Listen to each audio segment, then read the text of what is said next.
Welcome or welcome back to my YouTube channel.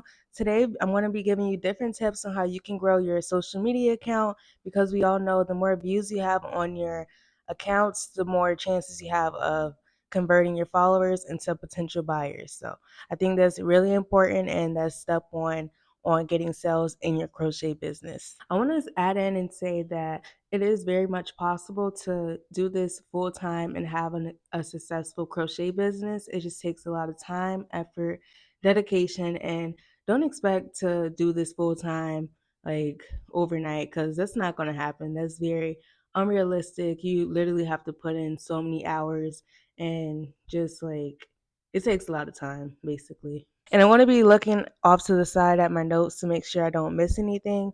But first, I want to start off with Instagram. Over the past few years, Instagram has changed because before we used to be able to just post posts and be able to grow our social media account, but now things have changed. Instagram has been focusing on reels and really been trying to compete with TikTok with that. So you're going to see the most growth on Instagram by utilizing the reels function. And growing on any social media account, you want to stay consistent because that's when you're going to see the most growth. And these platforms reward you the more consistent you are on their platform. As far as with TikTok, it first started off with short form content and just posting like trending audios, but now they've even changed TikTok as well. So they're really pushing videos that's longer than a minute long. So you just gotta hop on the trends and just stay ahead of it because that's how you're gonna keep seeing growth in your following count. But I'm sorry if this video is all over the place. My ADHD brain, I keep thinking of one thing and then it leads me to another. But I want to talk about SEO, which is search engine optimization. And what that is basically like a Google search engine. So say your video is about crochet beanies. So on that title of the video, you want to put crochet beanie. So whenever somebody types in crochet beanie in the search engine, then most likely your video is going to pop up because that's what you want to happen. Basically, you want to categorize your videos and make sure you put those keywords in, and whatever you think that people might search in, you want to use that in your title because you want your video to pop up when people are searching for that type of content. That's why SEO is extremely important. And I want to talk about the different forms and types of content. We have storytelling, like telling like how you started crocheting and just giving different stories just so your audience can relate to you and so you can build that community and just, connect with your audience. And then we have like crochet vlogs style. So I like to do these kind of content, this type of content as well. So it's kind of like bringing them along the process of you like recording, or you know what I'm trying to say, bringing you along the journey of you crocheting your piece. So like, on what are your thoughts on your pieces as you're working towards it? I really like to give my raw, authentic thoughts and put that in a video. That usually does really, really well because most of the time people can relate to that. Another type of content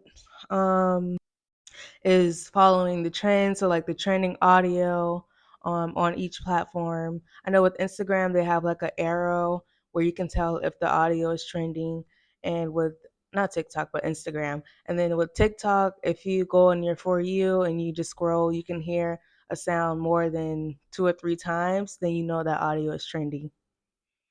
And then also another type of content I like to do is voiceover. So I just have like clips of me crocheting, and then I either talk about the project or just talk about myself, to be honest.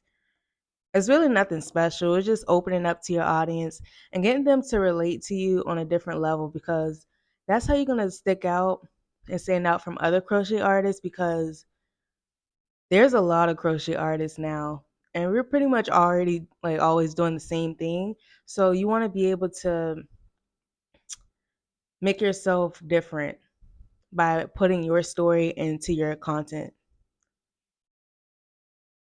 So you want to experiment with all different types of content, and what might work for me might not work for you, and vice versa. So you just want to experiment, and then when you do see a type of content do really well, you want to keep doing that type of content. So you want to analyze your analytics and then judge based off of that and whether or not you should continue doing that content or you should switch it up. I think the number one thing to getting more views, more followers, and all that good stuff is basically showing your personality and, you know, don't be scared to talk about yourself and just post relatable content because I know it can be hard. And over time, the more you post, it will get easier. But I highly recommend showing yourself, showing your personality, expressing yourself, sharing your story, because that's going to get people to like you, trust you, and want to follow you.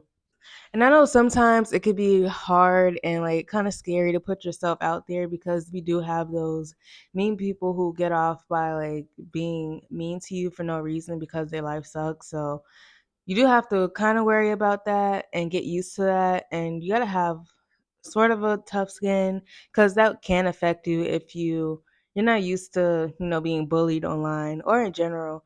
It doesn't feel good, but over time you get used to it, and you know building a business is greater than letting the haters win. So I just kind of ignore it. I never what I used to do, I used to delete those comments because I didn't want to see it. But what I recognize is that it is a type they're engaging with your content. And the more engagement you have, the more your video is going to keep getting pushed. So I don't care anymore. Like I'll even respond back to them and we just keep it going. And I don't care. But that's just something you have to get over and you got to get used to.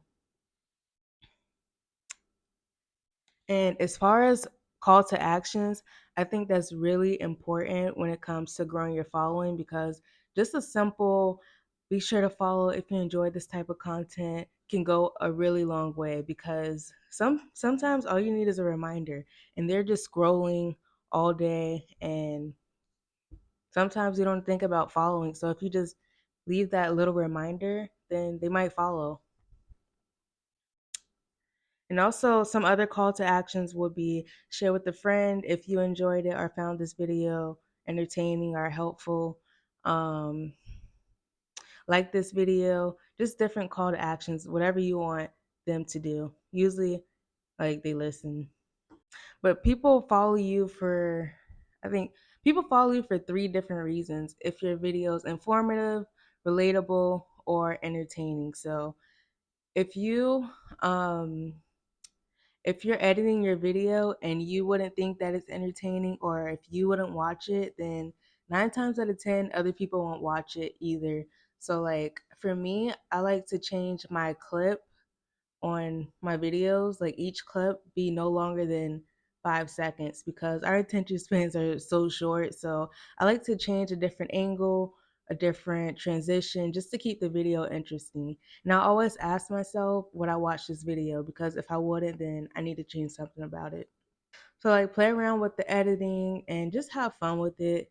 And you gotta remember, like I think I said this earlier, but just because it works for me doesn't mean it's gonna work for you. You need to find your own editing style and see, you know, what you like and what you don't like. But yeah, I can talk about this topic forever because it's so much information. And if you want more support on this and building your crochet business, growing your social media account, then I'm going to link down my Crochetpreneur guide that I created and everything that I've learned that helped me grow my crochet business. So I'm going to link that down below. Let me know if you guys have any other questions. And yeah, I might make another video and answer you guys' questions. So thanks for watching. I hope you found this video helpful. And if you did, be sure to give me a like and subscribe for more content like this. See you in the next video.